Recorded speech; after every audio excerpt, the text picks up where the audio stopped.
被稱為癌王嘅膽管癌喺亞洲嘅發病率偏高，過去10年新增人數超過40%啊！而近年嘅免疫治療就為晚期膽管癌患者帶嚟新希望。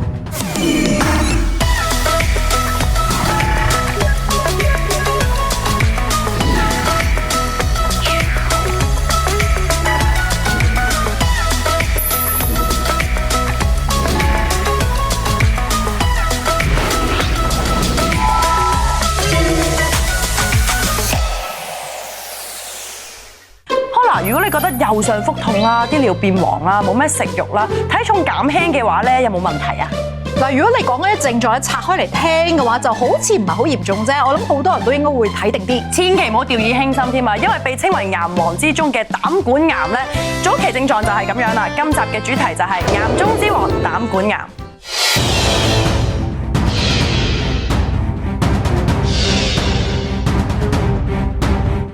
介紹翻今日嘅兩位嘉賓。外科專科張忠陽醫生、臨床腫瘤科專科林何清醫生，歡迎兩位。咁各位嘅觀眾朋友有任何嘅健康問題想關注嘅咧，歡迎去到我哋嘅 Facebook 啊、開 TV 嘅健康關注組專頁，或者咧 WhatsApp 留言俾我哋都可以噶。首先同張醫生傾下偈先，想問下膽管其實喺身體邊一個位置咧？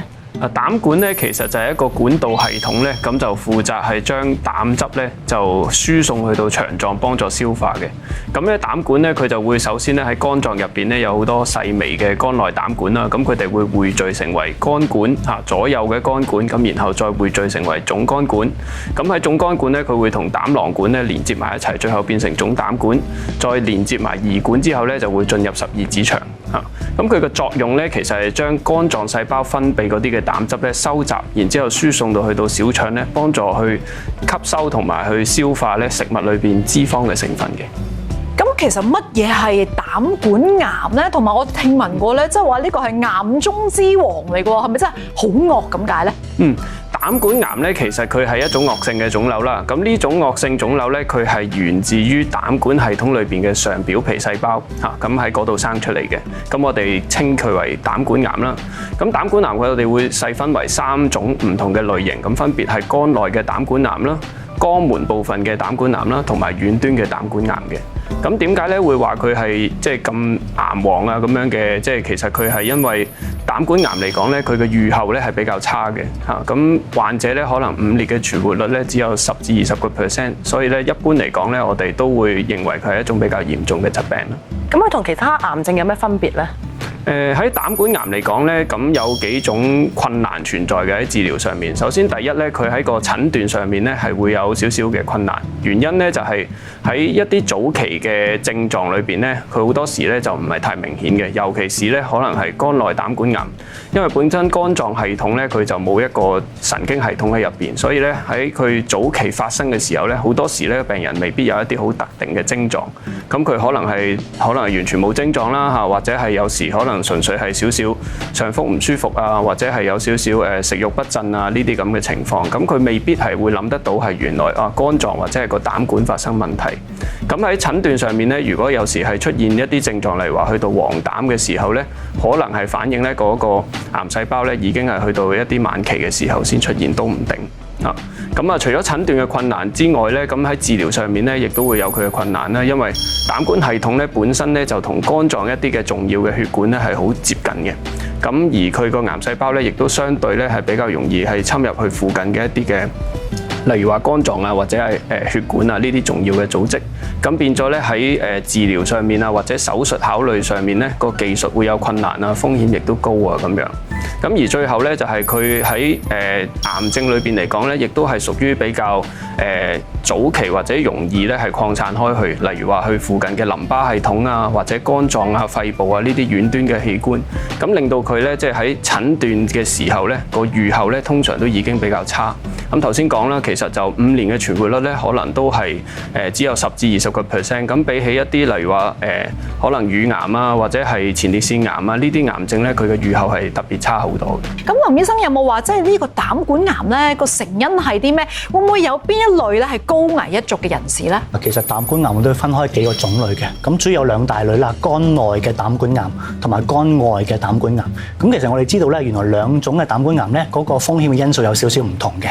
以肝內嘅膽管癌為例啦，其實都係個肝炎引起嘅一個病情嚟嘅。譬如可能吸煙、飲酒啊，或者肥胖啊，又或者進食高脂肪嘅食物咧，都會容易誘發到慢性嘅肝炎，從而令到容易啲有肝內嘅膽管癌嘅。咁其他嘅肝炎，譬如乙型肝炎、丙型肝炎，我哋都知道原來都係一個風險因素，會增加咗肝內嘅膽管癌嘅。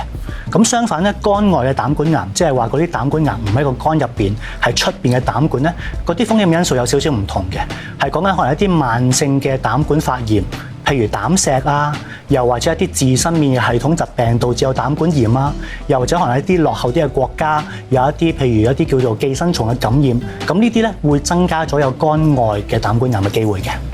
張醫生啊，喺臨床上面咧，通常有冇話啲咩症狀咧會被發現係患上呢個膽管癌咧？其實咧喺膽管癌患者嚟講咧，最常見咧佢哋第一個診斷到嘅症狀咧，其實就係黃疸。咁大概咧其實可能有7至8成嘅患者咧都係因為黃疸而發現到有膽管癌嘅。咁乜嘢係黃疸咧？其實黃疸就係源自於咧膽管咧佢個系統有閉塞嚇，因為個癌細胞嘅關係。咁當佢膽汁淤積喺身體裏邊咧，咁肝分泌嘅嗰啲嘅膽紅素咧就會積聚咗喺個身體裏邊，就形成咗呢個病人可能會有眼白發黃啊、皮膚發黃啊，咁甚至去到小便都會開始變成深茶色啊，糞便可能會變成淡白色啊，呢啲咁樣嘅情況。咁黃疸呢樣嘢咧就係源自於佢嗰個膽管閉塞嘅。咁當然咧，亦都有一啲其他可能係相對冇咁明顯嘅或者特定嘅症狀，例如話係食慾不振啊、體重減輕啊，或者上腹有啲唔舒服、有啲痛啊，咁呢啲症狀都可能係膽管癌嘅症狀之一嘅。咦，就咁聽嘅話咧，張醫生，我想知即係呢個膽管癌咧，佢嗰個期數嘅分別咧，會唔會都影響咗治療方案上面嘅選擇，或者個處理都係唔同㗎？其實係會有唔同嘅。咁喺分期上面咧，好多時我哋喺膽管癌嗰度，我哋會首先根據佢嗰個TNM 嘅 staging， 即係一個癌症嘅分期系統咧，去睇下佢究竟屬於早期定係晚期啦。咁如果係早期嘅，例如話第1、2期嘅膽管癌嘅話咧，好多時我哋會嘗試去考慮用手術嘅方法去治療嚇，例如話切除啊，咁希望咧可以俾到患者一個即係完全好返嘅機會。咁如果係去到晚期嘅話咧，其實就係會係靠林醫生嚇，咁腫瘤科醫生去俾一啲嘅藥物嘅治療啊，咁可能係包括化療啊，可能係包括免疫治療之類啊，咁樣嘅一啲嘅方法咁去幫患者咯。林醫生啊，咁膽管癌咧整體嘅存活率係點樣？以早期嘅膽管癌為例咧，目標都係希望根治，咁手術係唯一一個方法，希望可以做到根治嘅效果。不過早期嘅膽管癌咧，畢竟始終毒性比較高，咁所以其實同其他癌症相比咧，嗰個預後都比較差少少嘅。我哋見到5年嘅存活率咧，可能都係大概1半左右。咁如果真係好不幸發現嘅時間都已經比較後期少少，譬如已經唔能夠做手術啊，甚至乎已經擴散咗咧，好多時候講緊5年嘅存活率咧，已經跌低過少過10%㗎啦。哇！咁聽落呢個膽管癌係咁惡咧，其實好多關於呢方面嘅資訊咧，觀眾都好想知㗎。我哋轉頭翻嚟再傾下。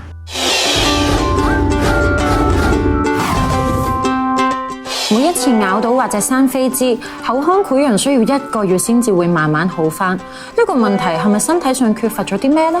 咁其實口腔嘅潰瘍如果長期唔好咧，其中一樣嘢啦，可能係維生素嘅問題啦，例如維生素 B、C。鐵質啊，甚至鋅啊，都有影響到口腔康復嘅。咁但係最嚴重嘅，我哋要注意，如果口腔有潰瘍而長期唔好咧，我哋要排除有冇癌症嘅可能。咁呢個方面就一定要去睇醫生啦。咁其他原因咯，可能身體有其他狀況啦，例如一啲免疫力嘅病啊、潰瘍症啊，都會有機會影響到口腔裏邊長期會有潰瘍而唔好嘅。咁睇醫生嘅時候咧，醫生首先會排除有冇我哋正話講嘅問題啦，跟住可能會做一個身體檢查，包括驗血，睇下有冇潛在其他疾病問題。最後啦，如果我哋都係揾唔到原因，醫生會抽取組織，睇下會唔會有癌症嘅病發喺嗰度。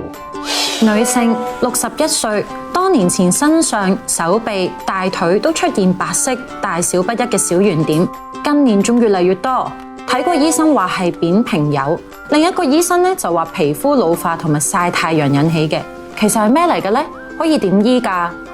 嗱，呢位女士咧，啲粒粒越嚟越多，最大機會都係扁平疣，因為佢本身可能得好少粒，收尾越嚟越多，咁一定係一啲過濾性病毒，一啲傳染病嘢嚟㗎啦。咁佢因為佢越嚟越多嘅話咧，其實有機會除咗佢身體某啲地方咧越傳越多嘅。咁只要係色斑引致出嚟曬太陽引致出嚟嘅色斑咧，就相對嚟講就細啲，因為基本上咧色斑咧係黑掹掹嘅或者啡啡地色嘅。咁如果佢曬出嚟嘅時候咧，冇理由會變到白色嘅。咁相對嚟講咧，其實係有引致色斑咧，令到有機會嘅機會咧就會細啲。咁如果真係有扁平疣嘅時候咧，最好就及早醫治嘅，因為你見到咧佢本身嚟講可能得幾粒。越嚟越多嘅話咧，不單止會傳落身體其他嘅地方，更加有機會咧傳俾家人嘅。咁樣治療扁平疣最嘅方法嚟講咧，咁當然有好多唔同嘅方法啦。搽藥水咧未必係最適合啦，因為佢咁多地方有機會灼傷皮膚，咁可能需要用一啲二氧化碳激光啦，或者去冷凍治咧，先有機會根治好嘅。之前我患上流感，醫生開抗生素俾我，食咗之後咧，我覺得腸胃差咗，係咪因為抗生素影響咗腸道好菌呢？點樣可以恢復呢？咁其實咧，我哋健康嘅腸道嘅微生態咧係非常之豐富啦，同埋好多元化嘅。咁正常健康嘅腸道咧，好菌咧同惡菌咧會處於一個平衡嘅比率啦。咁當我哋服用抗生素咧，係有效咁樣咧去抑制啦，同埋咧殺除細菌嘅。咁亦都咧可以咧係將我哋咧嘅好菌啦同埋惡菌咧都通通殺掉嘅，有機會。咁所以變咗咧，令到我哋嘅腸道嘅微生態咧會有機會失去平衡啦，導致到容易咧會腸胃不適嘅情況，引致到我哋可能排便唔順啦，容易肚瀉啊、氣脹啊等問題嘅。咁我哋點樣先可以能夠恢復翻我哋腸道嘅健康呢？其實我哋要由我哋嘅生活嘅飲食嘅方面啦開始調整嘅。咁例如話，我哋要服用一啲容易消化嘅食物啊，避免一啲容易肚瀉，例如話係乳製品啊、乳糖嘅食物啊，同埋咧服用一啲少啲氣脹嘅食物，例如話豆類啊、大蒜啊、小麥啊等等啦，同埋減少食肥膩啦、刺激性嘅食物啊、辛辣嘅食物等嘅。咁亦都可以咧去補充一啲益生菌啦，去輔助我哋腸道咧去恢復呢個微生態嘅平衡。近期膽管癌喺治療方面出現新進展，令晚期患者可以延長壽命。呢個新嘅治療方法，無論係患者定係佢哋嘅家人，都帶嚟曙光。繼續講下癌中之王膽管癌，兩位嘉賓分別有外科專科張忠陽醫生、臨床腫瘤科專科林何清醫生。張醫生頭先有提過啦，其實要真係想根治呢個膽管癌嘅早期，其實聽落係咪手術治療真係唯一嘅方法？同埋呢個手術係咪都好難做咧？係啊，其實就手術治療咧喺早期膽管癌嘅病人嚟講咧，就係基本上係根治嘅唯一希望嚟嘅。咁就喺手術治療嚟講咧，咁我哋會根據佢嗰個膽管癌喺唔同嘅部位咧，咁會有唔同嘅方案嘅。咁例如喺肝內膽管癌嚟講咧，咁我哋會根據嗰個腫瘤細胞嘅位置啦，咁去睇下咧係需要，主要係要做一個肝臟嘅切除手術嚇，咁去希望可以完整咁樣將個腫瘤切除到出嚟。咁如果喺一個肛門部位嘅嗰個嘅膽管癌嚟講咧，因為佢嗰個癌細胞咧就喺一個肝管嚇，即係嗰個兩邊肝臟膽管嘅交匯處嗰度，咁所以咧就需要小心設計嗰個切除嘅範圍。好多時咧係需要將膽管嚇同埋咧即係嗰個一個比較大範圍嘅肝臟去結合一個切除，咁咧先至能夠成功咧將嗰個腫瘤完全切除。咁做完之後咧，亦都需要重建翻咧嗰個肝臟嘅膽管系統咁樣。咁如果咧係一個遠端嘅膽管癌嚟講咧，咁就會需要係去到結合埋一個胰臟頭啊、十二指腸嘅切除，咁一個我哋會通常叫做惠普氏手術啦嚇，一個胰頭十二指腸嘅切除啦，咁先至能夠完全將個腫瘤切除到嘅。咁喺手術嘅設計上面咧，有時我哋要去睇咧，究竟嗰個膽管癌嗰個範圍影響嗰個喺佢嗰個例如話附近嚇嗰一啲嘅血管有冇影響到啦嚇，需唔需要做埋血管嘅切除同埋重建啦咁樣。咁所以喺技術上咧都係會有一定嘅難度嚇，咁同埋咧手術嘅風險咧亦都會相對比較高少少。例如話咧，當需要做到一個比較大範圍嘅肝切除咧，咁個患者可能會有一個肝功能衰竭嘅風險啦嚇。咁另外咧，膽管嘅重建同埋胰臟嘅切除咧，亦都會連帶咧有一啲例如話手術後可能會有膽汁滲漏啊、胰臟漏管啊呢啲咁樣嘅併發症嘅出現嘅。嗱，早期嘅患者就可以做手術啦，而晚期嘅患者咧，佢哋可唔可以選擇做手術咧？嗱，其實晚期嘅患者咧就喺手術嘅治療上面，我哋就唔係考慮切除嘅啦。不過咧，晚期嘅患者咧，佢都會有一啲嘅症狀咧，可能因為個腫瘤嘅影響咧，咁需要到外科手術嘅幫助嘅。例如咧，當嗰個膽管癌導致到有膽管閉塞嘅時候咧，咁個病人可能會有黃疸啦，亦都影響咗個肝功能啦。咁亦都會影響佢後續咧做一啲嘅藥物嘅治療嘅。咁呢啲情況下咧，我哋可能需要咧幫佢嚟話做一個膽管鏡嚇，膽管嘅支架嘅放入。咁咧就可以將嗰個舒緩到個膽管閉塞嘅情況，亦都可以改善到個肝功能。林醫生啊，咁如果病人唔可以進行手術啦，臨床腫瘤科會點樣介入治療，同埋效果方面又點樣呢？嗱，當如果一個病人真係唔能夠做手術嘅時候，雖然我哋未必可以做到個根治性嘅治療，咁但係都希望做唔同嘅治療，希望可以穩定住個病情，提升生活質素啦，減少病徵啦，亦都希望個生活嘅情況會好少少嘅。咁好多時候我哋講緊啲非手術治療咧，不外乎可能係啲化療啊或者電療咁樣樣。但係而家最新嘅醫學咧，其實除咗化療之外咧，都有啲新嘅藥物嘅，譬如頭先張醫生都提過一啲免疫治療啦，甚至乎有一啲叫做基因測試嘅標靶治療。咁喺膽管癌嚟講咧，都係一啲好常用嘅治療嚟嘅。以免疫治療嚟講咧，好多時候我哋都會同化療嘅配合。傳統以嚟咧，我哋希望淨係用化療將個病情控制啦。咁但係好多時候化療藥個毒性比較猛烈，因為始終佢係一個無差別嘅傷害，對於正常嘅細胞啊，對於壞嘅細胞啊都會有傷害。所以化療嚟講咧，副作用會比較多嘅，譬如脫髮啊、影響抵抗力啊、個人疲倦啊、消瘦啊，都係常見化療嘅副作用。咁而最新嘅研究顯示咧，除咗化療之外，如果我哋同時之間使用免疫治療咧，可以提升化療嘅效果，令到病人個病情穩定嘅時間會長少少啦，生活質素可以再穩定少少啦，亦都希望嗰個情況得以緩減嘅。咁但係咪人人都適合呢？以膽管癌為例咧，其實暫時嚟講咧，大部分嘅病人都係適合嘅，除咗少部分嘅病人，因為佢本身自身嘅問題，譬如本身佢有啲自身免疫系統嘅毛病，未必適合做免疫治療嘅時候咧，咁佢就未必有得選擇啦，就可能只能夠使用化療藥啦。張醫生，我想問下，即係如果啦嗰個患者佢係適合用呢個免疫治療嘅，咁喺外科上面可唔可以點樣配合到㗎？咁咧其實就外科手術咧同埋免疫治療咧，佢而家暫時嚟講咧，可能係都仲係屬於試驗性嘅階段。咁咧就當然咧就因為大家都知道免疫嘅療法咧喺呢個治療膽管癌咧，其實有好多新嘅突破同埋新嘅希望。咁所以咧，大家其實喺研究上面咧都會嘗試咧，即係將佢同手術嘅切除結合。咁當有啲病人咧，可能佢係屬於比較中期嘅分期嘅話咧，有時咧佢嗰個腫瘤可能係介乎喺切到與切唔到之間嚇。咁而呢一啲嘅患者，甚至係有一啲係即係幾乎係切唔到嘅，咁咧可能喺免疫治療之後咧，咁佢嗰個腫瘤有所縮細，咁亦都會幫助到手術咧容易啲將個腫瘤去清除到。咁而喺一啲嘅中期嘅患者咧，可能做完手術之後咧，咁亦都可以透過免疫治療咧去減低佢之後復發嘅機會。咁呢啲都係一啲新嘅方向，咁可以結合到免疫治療同埋手術切除咯。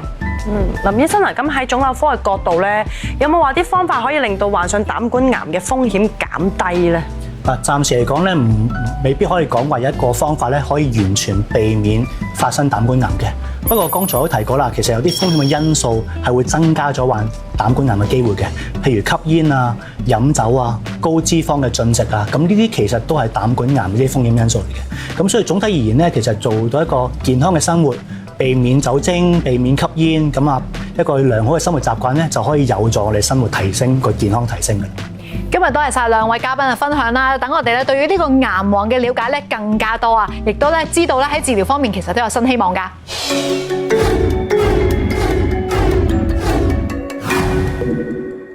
Emily 啊，網上咧聽到唔少嘅參賽者分享啦，話參加呢個功能性健身馬拉松咧，需要練習到農夫走路同埋100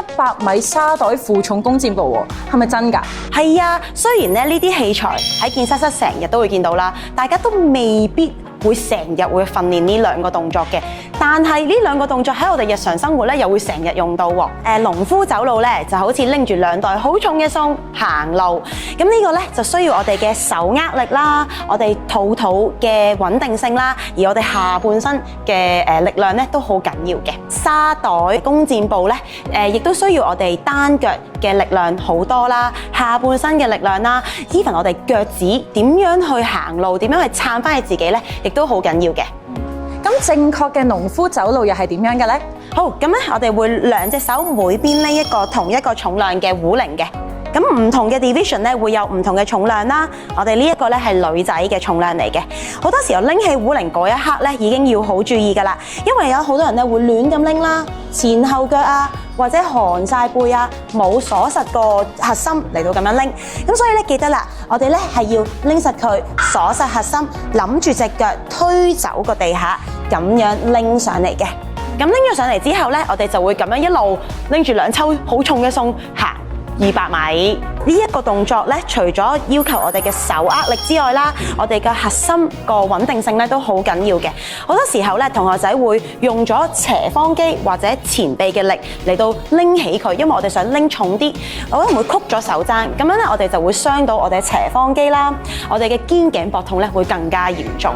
咁亦都係啦，好多時如果我哋冇收緊嘅核心啦，行路咧就會唔穩陣咯。咁如果真係好唔小心嘅話，棘親又會有受傷嘅風險啦。有冇啲咩解決方法㗎？最緊要咧就係練翻好嘅核心啦，同埋真係嘅練習多啲，拎多少少重嘢行路就會更加好啦。咁100米沙袋負重弓箭步咧嘅正確姿勢又係點㗎？咁因為咧呢個弓箭步咧個沙袋要擺上去我哋個膊頭啦，跟住咧我哋嘅弓箭步咧每一下個膝頭哥都要掂到地下，咁樣行100米嘅。咁所以咧如果又係啦，核心唔夠收實啦，個沙袋就會歪嚟歪斜，有可能咧你哋個手踭咧做完之後都會覺得唔舒服㗎，因為咧會聚晒啲力落去個手踭嗰度啦。第二啦，我哋如果膝頭哥冇穩陣地卸咗到力咧，你每一下個膝頭哥撞落個地下度咧，咁個膝頭哥又會撞親啦。咁有冇解決方法㗎？解決方法咧又係啦，我哋咧用多少少膊頭嘅力量啦，托翻起個 sandbag 啦，核心亦都要收實啦。最緊要咧行弓箭步嘅時候咧，我哋要卸翻到力，唔好撞個膝頭哥落地下，同埋咧記得起身嘅時候咧，其實腳趾都需要撐翻起個人嘅。唔該晒 Emily。嗱，大家要記住啊，做運動梗係好事啦，但係咧都要配合埋正確嘅姿勢，減少對自己嘅傷害，成件事就會 level up 㗎啦。